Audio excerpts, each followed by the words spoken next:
जय श्री राधे कृष्णा। आप सभी का दिन शुभ और मंगलमय हो। भगवान कृष्ण, राधा रानी और तुलसी माता की कृपा आप पर बनी रहे। आज हम सुनेंगे मार्ग शीर्ष मास कथा अध्याय 2 और साथ में सुनेंगे राधा कवच पाठ। मित्रों, कथा को पूरी श्रद्धा के साथ श्रवण करें। वीडियो को लाइक करें, कमेंट बॉक्स में राधा रानी की जय जरूर लिखें और साथ ही यदि आप चैनल पर पहली बार आए हैं तो चैनल को सब्सक्राइब भी जरूर कर लें। हरे कृष्णा, राधे राधे। प्रभु श्री कृष्ण ने गोपियों के साथ बहुत सी लीला की है। श्री कृष्ण गोपियों की मटकी फोड़ते और माखन चुराते और गोपियां श्री कृष्ण का उल्हाना लेकर यशोदा मैया के पास जाती। ऐसा बहुत बार हुआ। एक बार की बात है कि यशोदा मैया प्रभु श्री कृष्ण के उल्हानों से तंग आ गई और छड़ी लेकर श्री कृष्ण की ओर दौड़ी। जब प्रभु ने अपनी मैया को क्रोध में देखा तो वह अपना बचाव करने के लिए भागने लगे। भागते भागते श्री कृष्ण एक कुम्हार के पास पहुंचे। कुम्हार तो अपने मिट्टी के घड़े बनाने में व्यस्त था, लेकिन जैसे ही कुम्हार ने श्री कृष्ण को देखा तो वह बहुत प्रसन्न हुआ। कुम्हार जानता था कि श्री कृष्ण साक्षात परमेश्वर हैं। तब प्रभु ने कुम्हार से कहा कि कुम्हार जी, आज मेरी मैया मुझ पर बहुत क्रोधित है। मैया छड़ी लेकर मेरे पीछे आ रही हैं। भैया, मुझे कहीं छुपा लो। तब कुम्हार ने श्री कृष्ण को एक बड़े मटके के नीचे छिपा दिया। कुछ ही क्षणों में मैया यशोदा भी वहां आ गई और कुम्हार से पूछने लगी, क्यों रे कुम्हार, तूने मेरे कन्हैया को कहीं देखा है क्या? कुम्हार ने कह दिया, नहीं मैया, मैंने कन्हैया को नहीं देखा। श्री कृष्ण यह सब बातें बड़े से घड़े के नीचे छुपकर सुन रहे थे। मैया तो वहां से चली गई। अब प्रभु श्री कृष्ण कुम्हार से कहते हैं, कुम्हार जी, यदि मैया चली गई हो तो मुझे इस घड़े से बाहर निकालो। कुम्हार बोला, ऐसे नहीं प्रभु जी, पहले मुझे 84 लाख योनियों के बंधन से मुक्त करने का वचन दो। भगवान मुस्कुराए और कहा, ठीक है, मैं तुम्हें 84 लाख योनियों से मुक्त करने का वचन देता हूँ। अब तो मुझे बाहर निकाल दो। कुम्हार कहने लगा, मुझे अकेले नहीं प्रभु जी, मेरे परिवार के सभी लोगों को भी 84 लाख योनियों के बंधन से मुक्त करने का वचन दोगे तो मैं आपको इस घड़े से बाहर निकालूंगा। प्रभु जी कहते हैं, चलो ठीक है, उनको भी 84 लाख योनियों के बंधन से मुक्त होने का मैं वचन देता हूँ। अब तो मुझे घड़े से बाहर निकाल दो। अब कुम्हार कहता है, बस प्रभु जी, एक विनती और है, उसे भी पूरा करने का वचन दे दो तो मैं आपको घड़े से बाहर निकाल दूंगा। भगवान बोले, वो भी बता दे क्या कहना चाहते हो। कुम्हार कहने लगा, प्रभु जी, जिस घड़े के नीचे आप छुपे हो उसकी मिट्टी मेरे बैलों के ऊपर लाद के लाई गई है। मेरे इन बैलों को भी 84 के बंधन से मुक्त करने का वचन दो। भगवान ने कुम्हार के प्रेम पर प्रसन्न होकर उन बैलों को भी 84 के बंधन से मुक्त होने का वचन दिया। प्रभु बोले, अब तो तुम्हारी सब इच्छा पूरी हो गई, अब तो मुझे घड़े से बाहर निकाल दो। तब कुम्हार कहता है, अभी नहीं भगवान, बस एक अंतिम इच्छा और है, उसे भी पूरा कर दीजिए। और वह यह है कि जो भी प्राणी हम दोनों के बीच के इस संवाद को सुनेगा उसे भी आप 84 लाख योनियों के बंधन से मुक्त करोगे।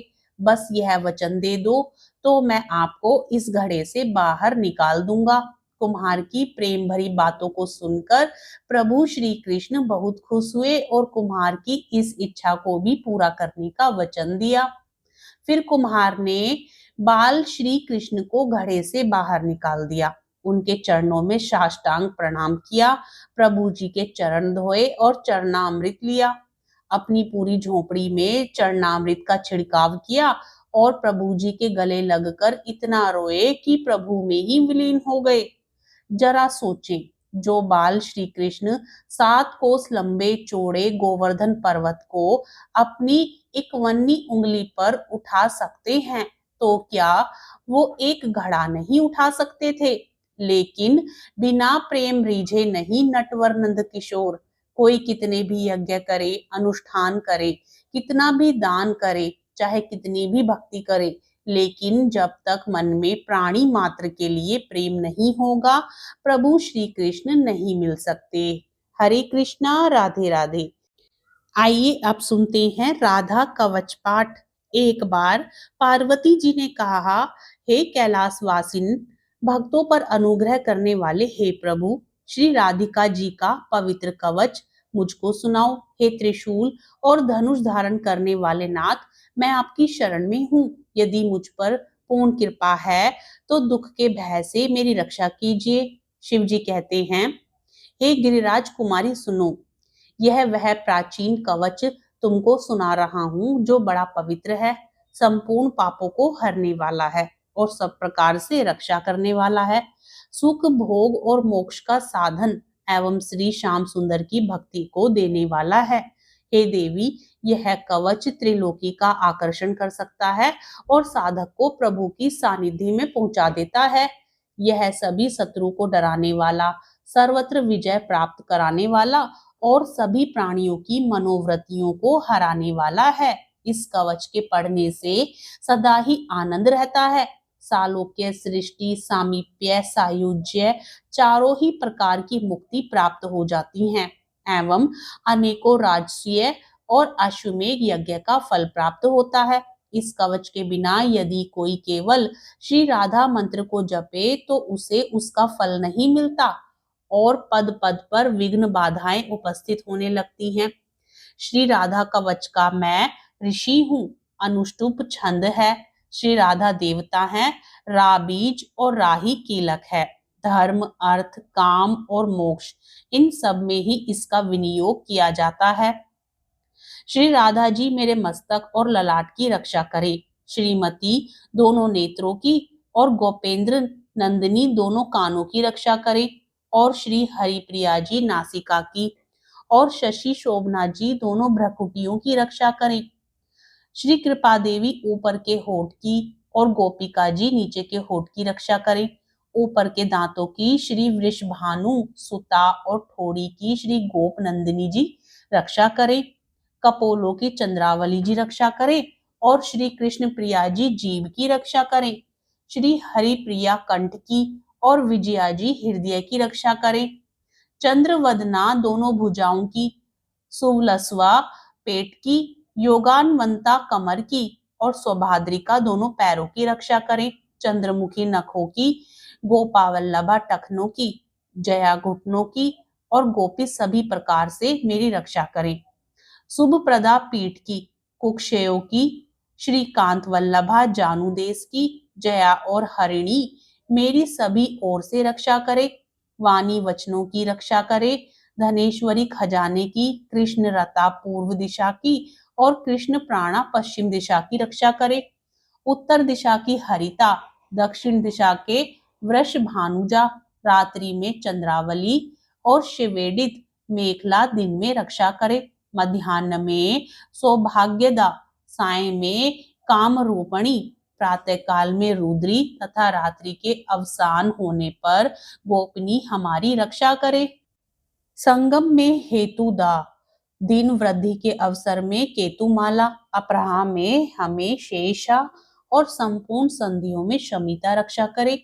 उपभोग के समय योगिनी, रति प्रदा, रति के समय, योग के समय में रत्नावली और कामेशी एवं कौतुकी नित्य प्रति मेरी रक्षा करे।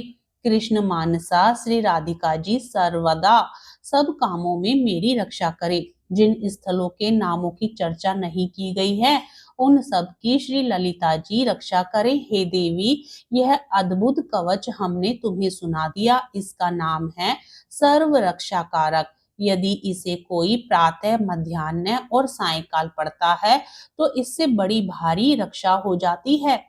श्री राधा कवच के पढ़ने से उस साधक के मन में जैसी कामना हो वैसी ही सिद्धि हो जाती है।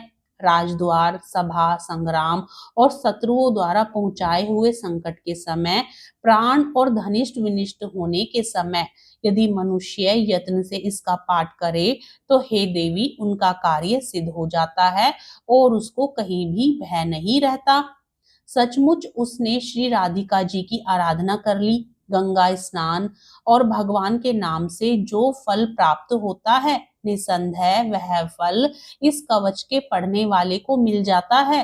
हल्दी, गोरोचन, चंदन से भोजपत्र पर इस कवच को लिखकर जो कोई मस्तक, भुजा और कंठ में बांध ले, हे देव, वह हरि के समान हो जाता है।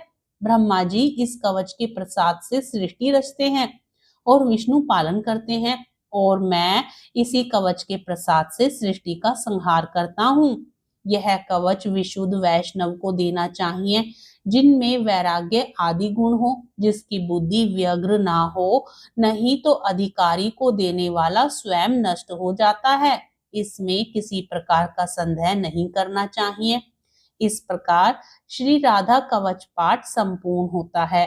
प्रेम से बोलिए श्री कृष्ण भगवान की जय, राधा रानी की जय। आज की कथा आपको कैसी लगी कमेंट करके जरूर बताएं। कथा पसंद आए तो वीडियो को लाइक करें, अपने मित्र गणों में शेयर करें और साथ ही यदि आप चैनल पर नए हैं तो चैनल को सब्सक्राइब भी जरूर करें। हरे कृष्णा, राधे राधे।